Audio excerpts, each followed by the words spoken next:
né? Aqui nós temos o baralho cigano e o tarô, mas não se restringe só a isso. Tem as runas, a quiromancia, que é a leitura das mãos, né? Então eu trouxe aqui para as pessoas verem o que é o nosso trabalho, tá? Nós temos uma empresa que faz a feira aqui em Brasília, que é a do Liberty Mall, que acontece sempre ao final do ano. Agora já tem um verdadeiro mercado para isso aqui, né? Começou o Conjunto Nacional. Conjunto Nacional já tinha. E depois, né? agora o Liberty. O Liberty, tem um público bom para isso. Tem. Brasília é uma cidade muito mística, né?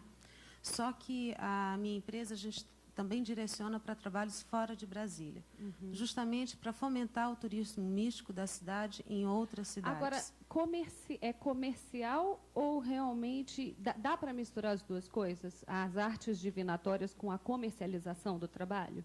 Se você fizer um trabalho sério, como é a nossa intenção, né, levando as feiras em locais como shoppings, né, você consegue fazer um trabalho sério. E as pessoas que você escolhe realmente são pessoas que têm tarimba ou são pessoas que estão mais voltadas para a comercialização da coisa? Não.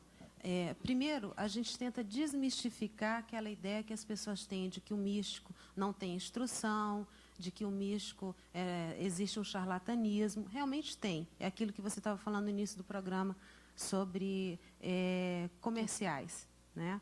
Mas o nosso grupo é uma equipe bastante coesa, tá? A maioria são pessoas com nível superior, tá? Mas à medida que a pessoa paga, por exemplo, numa feira dessas e tem um tempinho curto para falar sobre alguma coisa... 30 minutos. 30 minutos. A pessoa não se sente meio na obrigação de dizer coisas boas, não?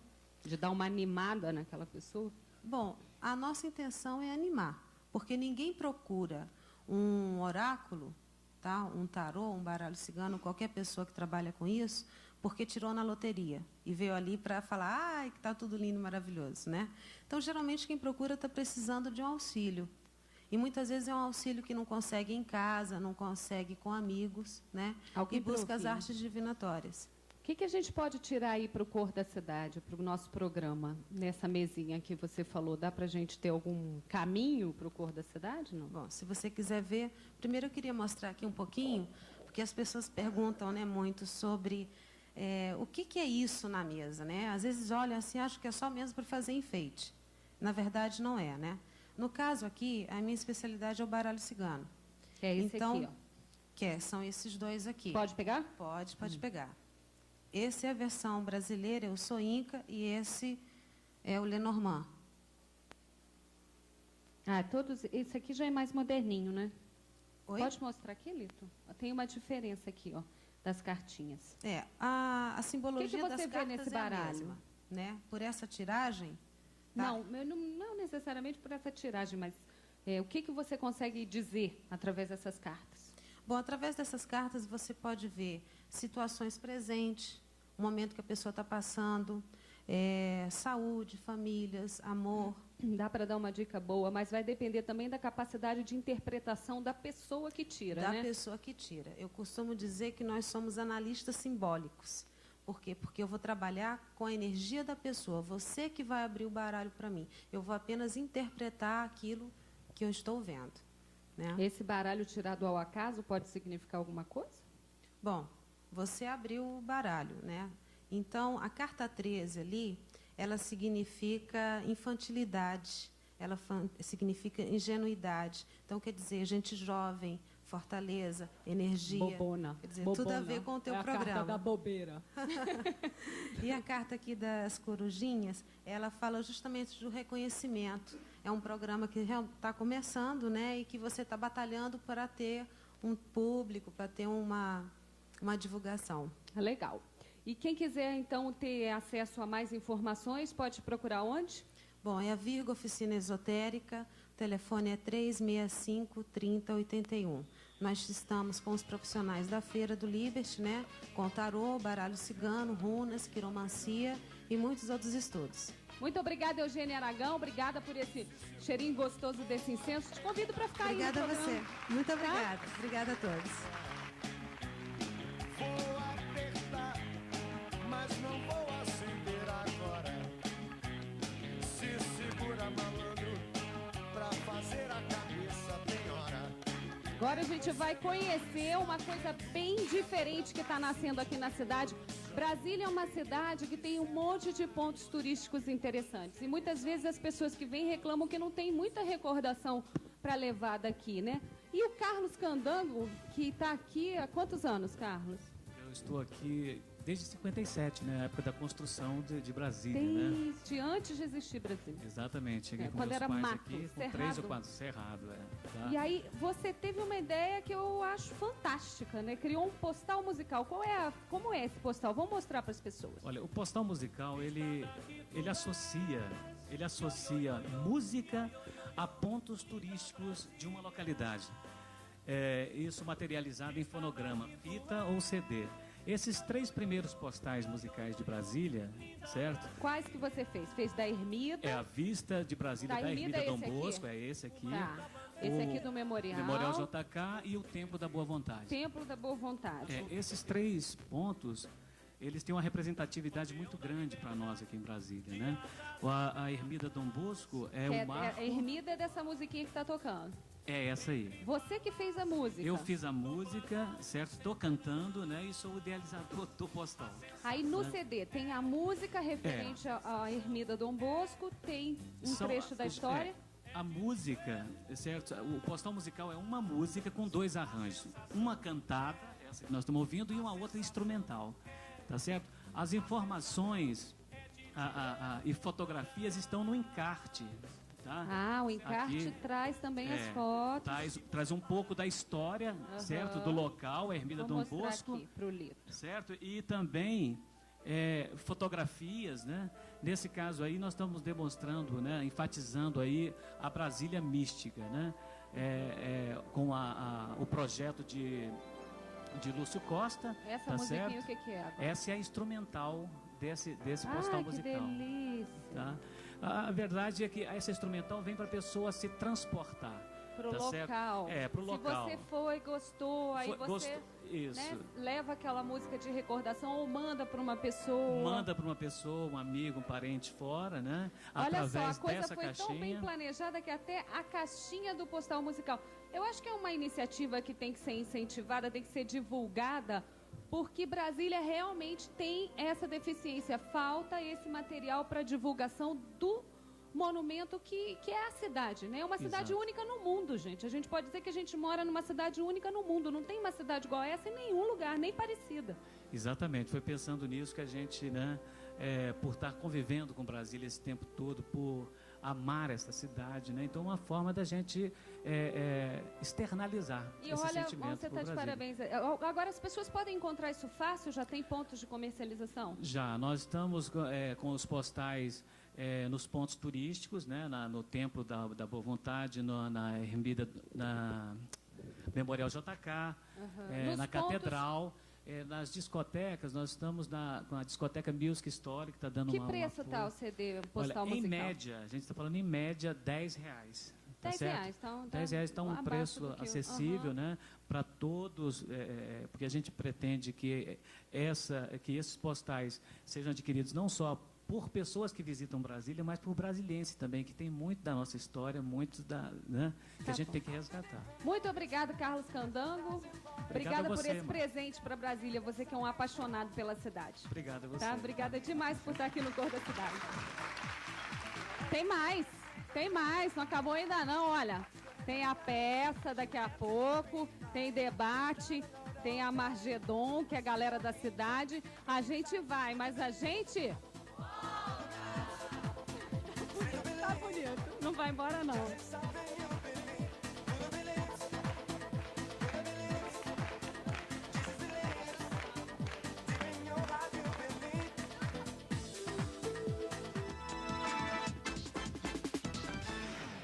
Um momento de dizer quanto se ama uma pessoa.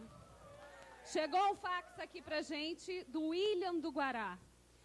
Ele manda um super beijo para a gatinha mais linda do meu auditório, Mariana Araújo Oliveira.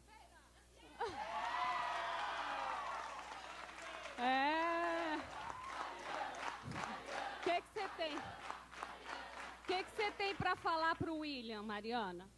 Obrigada, eu não esperava essa e muita vexa. Ele elogia também o nosso programa, diz que está gostando muito. Por isso que eu li, viu, William? Por isso que eu li. Muito legal. Vamos conversar agora com o Gustavo Dourado Armagedon.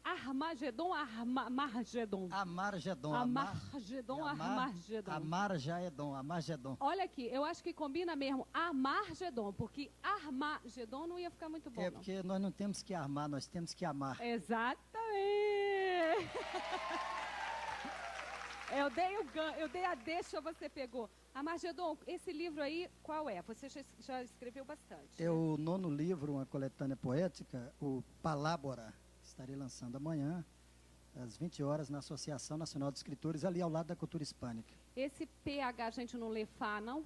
Aí fica a critério de cada um. Faraó.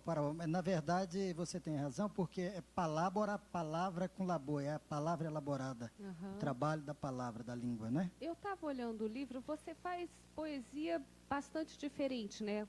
De vez em quando é bem descritiva, de vez em quando é uma poesia concreta, bem concisa, minimalista. Você usa diversos recursos. São várias linhas, várias influências, né? Do concretismo ao tropicalismo, do cordel à poesia popular ao trovadorismo, né? A trova, várias sequências poéticas, estudos, né? Do modernismo, Ezra Pound, Ferreira Goulart. Você lê muito, então. Você se inspira nos grandes nomes da literatura. Nos grandes nomes de Dostoiévski, né? Pound, Proust, né? Machado de Assis, Guimarães Rosa. E os autores também alternativos, né? Agora, hoje você vive da literatura, o Cassiano já veio aqui, eu já fiz a mesma pergunta para ele. Nós gostaríamos muito de viver da literatura. Eu, particularmente, tenho a ver, né, que eu sou assessor de literatura da Fundação Cultural e professor de literatura. Mas sempre tem, né? Sempre tem um outro emprego, né? Nunca dá para viver do livro. Na verdade, é um outro emprego. O ideal seria que nós, escritores brasileiros, brasileiras, vivêssemos do nosso trabalho. Mas ainda não temos condições, porque ainda a distribuição, a divulgação ainda é mínima, né? É necessário uma distribuição maior, uma divulgação maior da mídia, dos meios de comunicação e das escolas, para que o autor brasiliense possa ampliar mais o seu mercado de trabalho. Brasília é uma cidade inspiradora para você? Muito. Brasília é a cidade que transmuta, que transcende. Ela é muito rica de energia, de vibração. Ela é a força de trabalho dos operários, dos trabalhadores brasileiros que construíram essa cidade maravilhosa, né? Tendo à frente o Mahatma JK. Mahatma JK? Né? O grande mestre Juscelino Kubitschek. Eu tenho, inclusive, um poema lindo aqui para Brasília, nesse livro, homenagem a Brasília, né? Você quer ler esse poema? Esse poema, ele, inclusive, tem um para a cor da cidade, né? E um para Brasília, que ele tem muito a ver com a cidade, né? Ele está relacionado. Diz assim: Brasília, acrópole da nova era, deusa transcendente e luminosa, fêmeo megalópole de aquário, ciberpolis ontológica piramidal, síntese do novo homem universal, cenário do sonho e do prazer, berço civilizatório da civilização do Cruzeiro do Sul, Ibis reencarnada no Planalto Central, fênix do apocalipse, revelação do ser, quintessência do terceiro milênio, sereia atlante, pitonisa dévica, cristalina musa alquímica, planaltina estrela pindorâmica, iluminando o continente Brasil, Brasília. Ah, legal! As palavras da Armagedon. Rapidinho, leia esse que você fez agora pro Cor da Cidade, o nosso bonitinho aqui. Cor da cidade, cor da cidade, a cor da cidade, a cor da cidade, Brasília. Obrigada, Amanhã, às 20 horas, na Associação Nacional de Escritores. Amanhã, às 20 horas, na Associação Nacional dos Escritores, ao lado da Cultura Hispânica, mais poesia com Armagedon. Galera da cidade. Viva Brasília, viva a cor da cidade. É isso. Obrigada, Armagedon. Muito obrigada. Gente, agora esse pessoal colorido aqui. O que esse pessoal colorido está fazendo aqui no Cor da Cidade? Será que tem alguma coisa a ver? Ou teatro. Vamos ao teatro. Vem cá, gente. Ocupa o palco é de vocês agora. Essa galera aqui, vem pra cá, Super-Homem, vem pra cá, Dona TV, senta aqui, senta um no chão. Segura pra mim. Obrigada. Esse é o elenco da peça A Viagem do Super-Homem com a Dona TV, uma peça de Roberto Borges, um jornalista. Tem grande experiência nesses bastidores da televisão. Um jornalista que vivia angustiado nas redações, andando para um lado para o outro, tentando soltar toda a criatividade que ele tinha dentro dele. Aí um belo dia resolveu escrever essa peça para criança, para estimular a criançada já crescer questionando. Mas vem cá, o que a gente vê na televisão é a realidade ou é alguma coisa que estão querendo vender pra gente? Como é que é a historinha da peça? A história é exatamente essa. O Roberto mostra através da peça de uma forma bastante divertida, porque é uma peça infanto-juvenil, que aliás sim, aqui ela em é uma Brasília, peça legal para adolescente, adolescentes, viu, gente? o pessoal dessa idade aqui, de 5ª, 6ª, 7ª e 8ª séries. Aliás, não existe quase peça direcionada para essa Primeiro idade. ano também. 5ª, 6ª, 7ª, 8ª e primeiro ano também. Primeiro, segundo e terceiro. Muitos adultos que vão se divertem muito, às vezes até mais do que os próprios filhos. Bom, ele questiona essa coisa da televisão, se o que é apresentado é realidade ou é uma coisa fabricada, uma coisa ilusória, não é?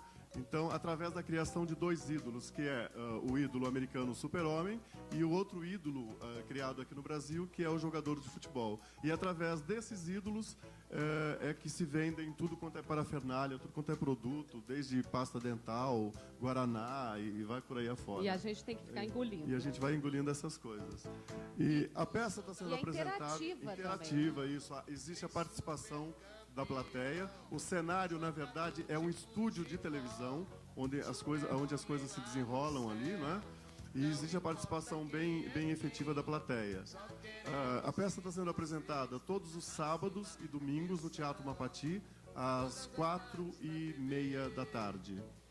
E nós estamos também atendendo as escolas que se interessarem em levar os seus alunos. Nós estamos atendendo nos dias de semana também. Então, as escolas que estiverem interessadas podem ligar para o Teatro Mapati, que é 347-3920. O Teatro Mapati fica na frente do CEUB, na 707. Numa ruazinha ali, isso, você entra. Uma ruazinha na frente. Muito simpático, aliás. Isso. Vamos convidar a Dona TV para fazer uma apresentação na TV? Isso, Marta, isso que eu quero pedir para você. A gente está querendo mostrar uma cena da peça. Não é a peça inteira, gente. É uma cena. Um pedaço da um peça. pedacinho isolado da peça para ver se dá para passar mais ou menos uma ideia. Vamos lá. Você empresta esse microfone para ela. A viagem do Super-Homem com a Dona TV, que é ela. O Isso. Super-Homem é ele, né? Já deu para perceber, eu acho. Boa tarde! Ih, tá fraco. Vamos lá, eu quero ouvir mais alto. Boa tarde! Agora só o pessoal da esquerda. Oi! Agora o pessoal da direita. Oi! Agora todo mundo comigo. Oi! Tá lindo, galera. Agora vamos lá.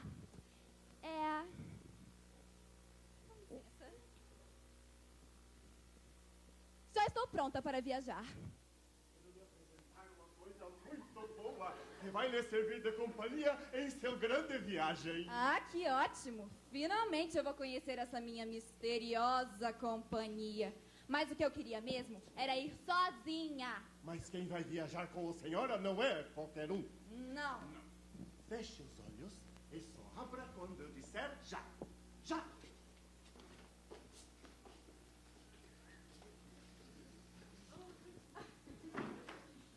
O que é isso? Um pássaro? Um avião? Não, é o Superman. Mais rápido que uma bala, mais forte que um leão. Veja através das paredes com minha visão de raio-x.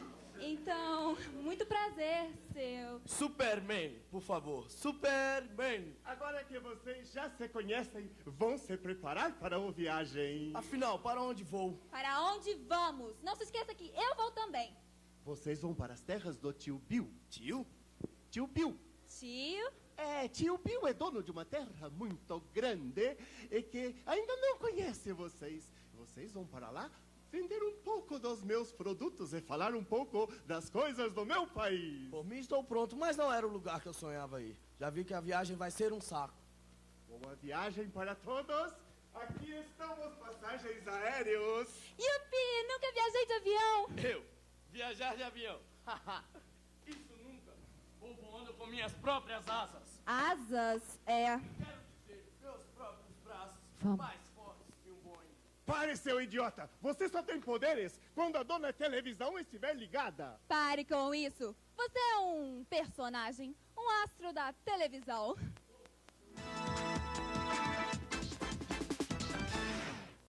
Gente, agora vamos entrar então no nosso papo, no nosso debate sobre os limites da propaganda.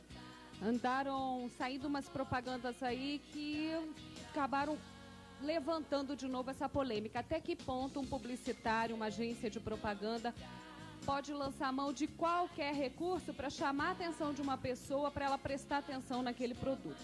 Para debater esse assunto, a gente tem o Sávio Zambrotti, que tem uma agência de publicidade aqui na cidade, o Sérgio Donato, que é presidente do Sindicato dos Publicitários, o Ricardo Pereira, que é presidente do Sindicato das Agências e também é relator do CONAR, aquele órgão que foi criado para defender as pessoas que se sintam atingidas por uma propaganda exagerada, e o professor Wagner Riso, que é professor de propaganda da UNB. Eu queria começar com o Ricardo, dizendo qual é a sua posição em cima dessa tendência atual de se usar frases agressivas para se chamar a atenção de um produto, para que o cliente note que aquele produto está sendo anunciado ali. Bom, tem um detalhe. Toda propaganda ela tem que ter aquilo que se chama de surpresa criativa. Valem todos os recursos que você tiver. Evidentemente que a propaganda, para ela ser boa, ela precisa ter bom gosto, ela precisa ter originalidade, ela precisa não estar ferindo a moral, ela precisa ter uma porção de coisas que sejam... A surpresa tem que ser criativa, tem que ser agradável. Agora, isso você já fala como também um representante do CONAR, uma pessoa que já está questionando os limites da propaganda. Não é todo publicitário que tem essa posição sua.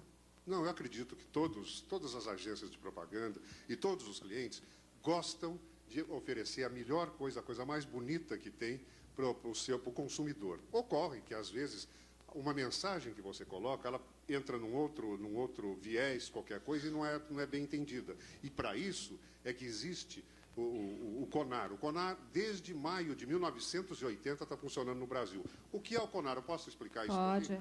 O CONAR é a formação de uma entidade chamada Conselho Nacional de Autorregulamentação Publicitária, que é formada pela Associação Brasileira das Agências de Propaganda, pela Associação Brasileira de Anunciantes, pela Associação Brasileira de Emissoras de Rádio e Televisão, pela Associação Nacional de Jornais, pela Associação Nacional de Emissoras de Revistas, pela Central de Outdoor por consumidores e por profissionais de criação.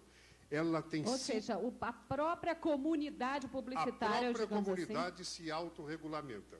E ela tem 5 câmaras de conselho de ética no país, uma delas em Brasília. Temos São Paulo, Rio, Porto Alegre, Bahia e uma em Brasília. Agora, se foi criada, é porque nem todo mundo tem bom gosto, nem todo mundo sabe os limites. Aonde? O CONAR. Não, o CONAR foi feito, e aí vem outra coisa, é um exemplo que o Brasil dá ao resto do mundo, porque é um dos poucos países que tem a autorregulamentação publicitária. Uma coisa que nos orgulha muito é que, recentemente, Argentina, Uruguai, Paraguai, esses países, o Chile, todos eles mandaram pedir cópias do nosso Código de Ética Publicitária para aplicar nos seus países.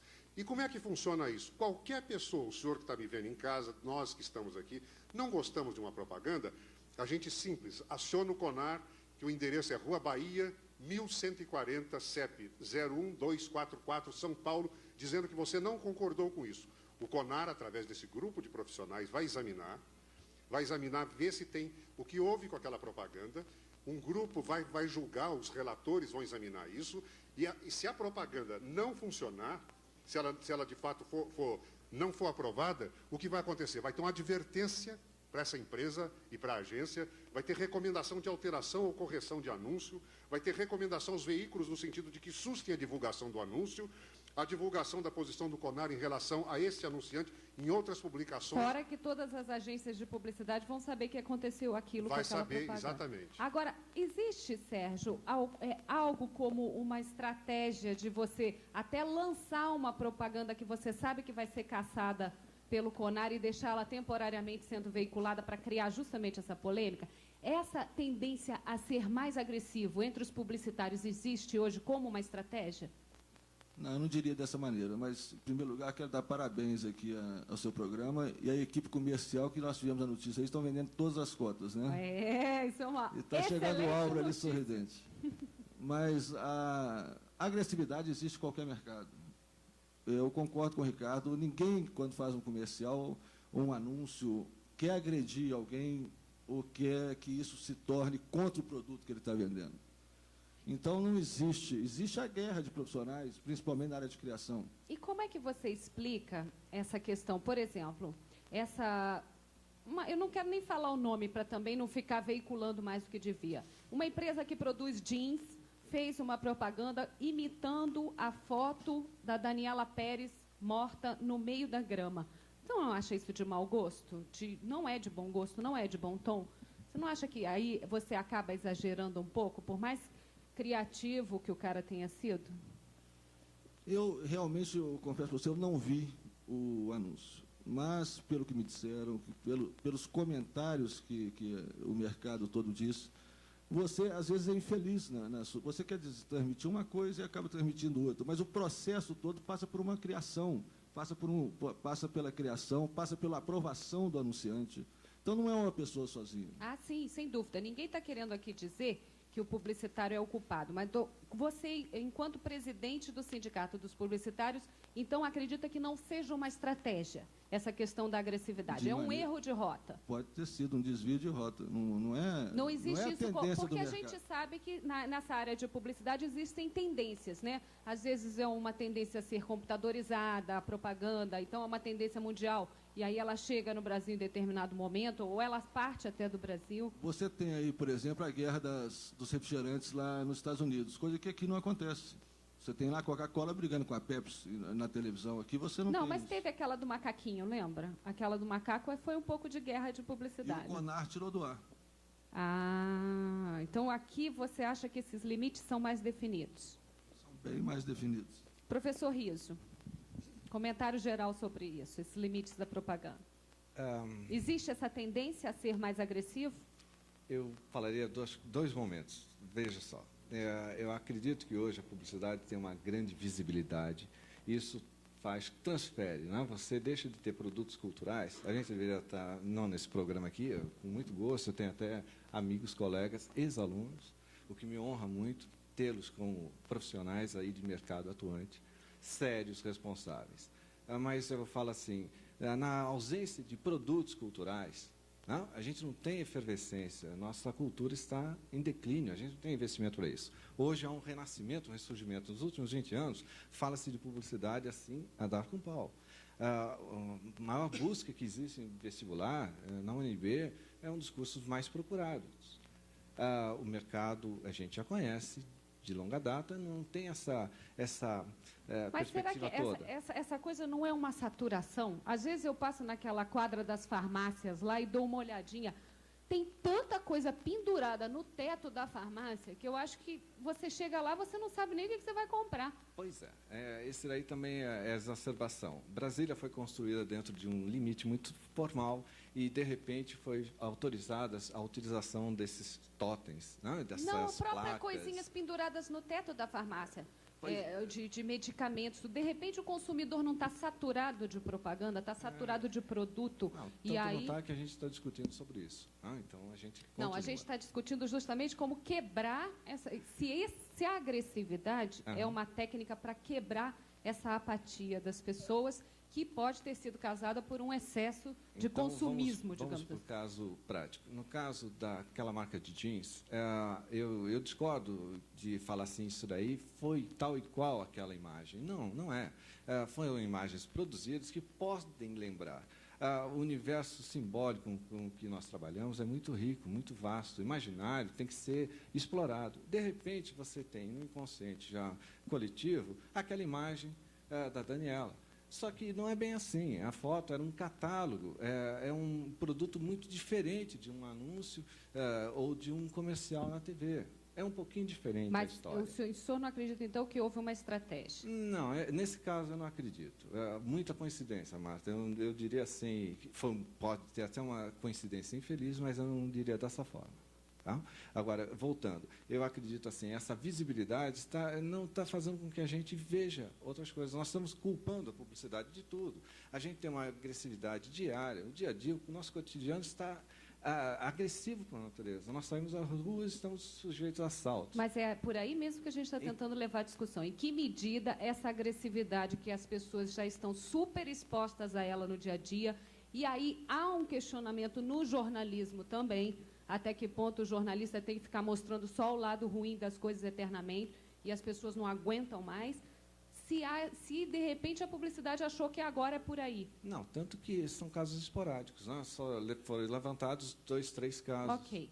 A gente então abordou um pouco essa questão da violência propriamente, desse mau gosto. Vamos no próximo bloco ir além, abrir para a galera fazer pergunta, para saber as tendências da publicidade hoje, né? Se alguém quiser perguntar sobre curso, como é que faz para ser um publicitário, quanto ganha, ó, o pessoal indicado está aqui. E o Sávio trouxe até umas propagandas que ele andou fazendo lá na agência dele, que mostram, assim, algumas imagens que as pessoas se sentem tocadas, tá? A gente vai ver essa propaganda no próximo bloco. Não vai embora, não, porque a gente vai mais... Deixa eu mudar de lado. A gente vai mais a gente... Volta!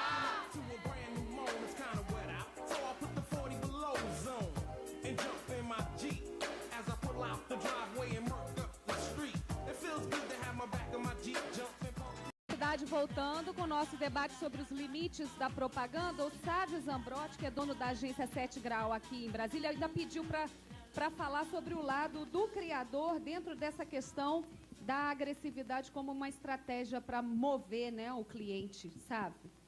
Eu queria passar ao lado do criador publicitário, né, que nós somos, digamos, a vidraça da história. Eu queria falar um pouco que a propaganda ela é um espelho da sociedade. Nós não inventamos nada, nós não criamos, nós não tiramos do nada alguma peça. Nós somos um espelho do que todos nós temos dentro de nós. Então, todas as referências que nós usamos, elas já existem em todos os consumidores. Se nós usamos alguma estratégia mais agressiva, é porque essa agressividade está dentro de nós. E a boa peça publicitária, ela é aquela que vai até o fundo de cada um de nós, resgata uma coisa que nós já temos e usa isso como elemento. Mas você acha certo usar... Ninguém está questionando, ninguém está dizendo que essa propaganda criou a agressividade. A agressividade está no fato da Daniela Pérez ter sido assassinada brutalmente. Você acha certo o meio publicitário utilizar essa questão, utilizar a violência como estratégia? Você, como criador. No caso específico dessa peça, eu julgo inadequada. No geral. Tá? No geral, eu acho que você tem que ter alguns parâmetros. Tá? Infelizmente, esses parâmetros são parâmetros ligados ao bom gosto e ao bom senso, digamos, ao senso comum. E exatamente porque é uma área que nós podemos cometer excessos, essa é uma realidade, assim como médicos erram, como outras áreas você pode cometer erros, nós também cometemos. E daí a função de uma autorregulamentação. Do CONAR. O CONAR faz um catálogo, né? Você estava me mostrando, Ricardo. Não é bem um catálogo, é um catecismo onde a gente tem todas as coisas. Nesse caderninho aí tem... Categorias especiais de anúncios. Bebidas alcoólicas, educação, cursos de ensino, empregos, oportunidades, imóveis, venda de aluguel, investimentos, empréstimos, mercado de capitais. Tudo isso é o que é? Tudo significa, item por item, o que as pessoas podem e não podem falar e se exceder em cada um deles. E nesse catálogo aqui estão todas as pessoas que já exageraram? Não. Neste catálogo tem exatamente os códigos. Você vê, por exemplo, profissionais liberais. Dá uma lidinha para você ver o que diz, como é que orienta o profissional liberal. Cadê? Não estou vendo nada disso aqui. Depois a gente lê. Aí orienta os profissionais liberais a como fazer, por exemplo, um anúncio. Produtos de fumo. O anúncio dos produtos de fumo não se sugerirá que os produtos transfiram ou proporcionem ao consumidor qualquer potência ou força normal. Que antes era assim, né? Exatamente. Você achava que fumando você ia ser o grande as do esporte. Evidente. Então, esse manual do CONAR vai orientando os senhores relatores para ver se houve algum tipo de excesso em algum lugar ou se é improcedente. Então, a partir dali, você tem todo o parâmetro. Vamos abrir aqui para a galera perguntar. Qual é o seu nome e qual a pergunta? Meu nome é Diogo. Aqui, eu queria perguntar, por exemplo, uma propaganda de cigarro, de bebida alcoólica, que a gente sempre vê um cavaleiro lindo, maravilhoso, correndo em cima de um cavalo mais lindo do mundo, no meio do oeste. Vocês, aqui, discutindo o código, vocês acham isso certo? Deixa o criador responder aqui, olha. Gostaram. Vamos lá, vamos responder para a galera. Bom, eu acho certo que nós, novamente falando das referências, que nós busquemos referências do ideal. Quer dizer, o que nós queremos dizer? Não que você fumando você vai ter saúde necessariamente para cavalgar aquele cavalo lindo, né? Mas, com certeza, nós temos que ligar a imagem do produto, no caso o cigarro, a um ideal que todos nós temos. Qual de nós não gostaria de ser aquele cavaleiro lindo e maravilhoso que consegue cavalgar naquela praia maravilhosa e tal? Então a gente usa ideais, a gente joga com extremos, exatamente aquele extremo que todos nós gostaríamos de ser. Fala, Sérgio. Posso completar aqui? O cigarro, na realidade, quem lançou o cigarro como moda foi o cinema, foi a Hollywood. Você pode pegar todos os filmes até a década de 50, todo mundo fumava desesperadamente ali no cinema, e o Humphrey Bogart, Ava Gardner, todo mundo, e o mundo passou a fumar. Na televisão, hoje, o cigarro já é restrito, a veiculação de cigarro e bebidas alcoólicas é restrito depois de um horário, 10 da noite. E tem aquele selinho do Ministério da Saúde, que é bom todo mundo lembrar que cigarro é horrível para a saúde, independente do cavaleiro maravilhoso. Outra pergunta aqui. Eu queria saber até onde vai a liberdade dentro desse código de ética. Por exemplo, se uma pessoa quisesse usar a imagem ou o nome de uma outra pessoa, uma pessoa pública, ela poderia já ir usando, ela teria primeiro que pedir uma autorização? Olha, para isso, existe aqui um item inteiro sobre testemunhais. Para você conseguir isso, você tem que pedir autorização da pessoa por escrito, senão você está infringindo não só a privacidade dela, é um crime isso aí. Você não pode usar a imagem de quem quer que seja sem você ter autorização. Inclusive, surgem muitos problemas, inclusive na justiça comum, em função de apropriação indébita de imagens de pessoas, de escritos, de coisas assim. Então, é previsto isso. Você não pode usar a imagem, as palavras, nada, se você não pedir uma autorização. Outra perguntinha aqui. Atualmente, como é que está o campo de trabalho aqui em Brasília, no meio da publicidade? Campo de trabalho é bom, Como no Brasil inteiro, a nossa classe também está sofrendo restrições. A gente está com muita gente desempregada. Mas o mercado é bom. A tendência da comunicação é crescer, é se firmar como um dos maiores mercados de trabalho do mundo.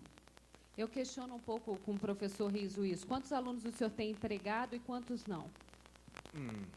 Razoáveis. Bom, eu tenho aqui um que é dono de agência, acabou de... Mas a alternativa um pouco aqui para Brasília não é abrir agências, né? Porque não tem muitas... As grandes agências, você não acaba não tendo que migrar para os grandes centros? Necessariamente não. Eu acredito que hoje a gente esteja aqui em desenvolvimento. Brasília tem muito pouco tempo de vida útil e de vida assim autônoma. Eu acredito que na medida que a gente conseguir criar fábricas, indústrias, isso daqui vai mudar, a tendência é mudar, não ficar mais só contas de governo, que é o grande filão. A gente tem que ter elementos muito mais poderosos economicamente para poder funcionar, mas é claro que realmente eu acredito que nosso mercado é um pouco incipiente para aceitar todos os formandos. Tem outra perguntinha aqui. Você não acha que, como a propaganda tem poder de influenciar a sociedade, quando chega no limite extremo, ela não está influenciando também a violência, no caso específico da propaganda, do jeans lá? Vamos lá. A primeira regra que eu tento passar para os alunos é o seguinte: evitem os preconceitos. E preconceito é uma coisa muito forte e arraigado que se vai colocando na cabecinha das pessoas, e isso daí vai alterando os sentidos das coisas. É claro que se você tem a oportunidade de ampliar o seu universo cognitivo, é claro que você vai estar menos avesso e menos sujeito a uma ação negativa. Eu volto a insistir, eu acredito que nenhum profissional esteja querendo traduzir em termos negativos uma proposta. Você está falando de marcas e produtos que vão acrescentar prazer e desejo em alguém. Você está dando satisfação e não se busca satisfação com coisas negativas. Tem uma última perguntinha aqui, que o nosso debate já está chegando ao fim. Pode fazer? O que pode acontecer com uma propaganda que foi comprovado que fez para ofender alguma coisa? Ricardo. Bom, a primeira coisa, ela vai ser examinada pelo CONAR para ver se ela ofendeu mesmo as pessoas, porque existe esse negócio de preconceito, é uma coisa muito séria, que às vezes uma pessoa manda para o CONAR uma carta dizendo que ela não gostou da propaganda porque ela não gosta do dono ou foi casada com fulano, quer dizer, tem todas essas coisas.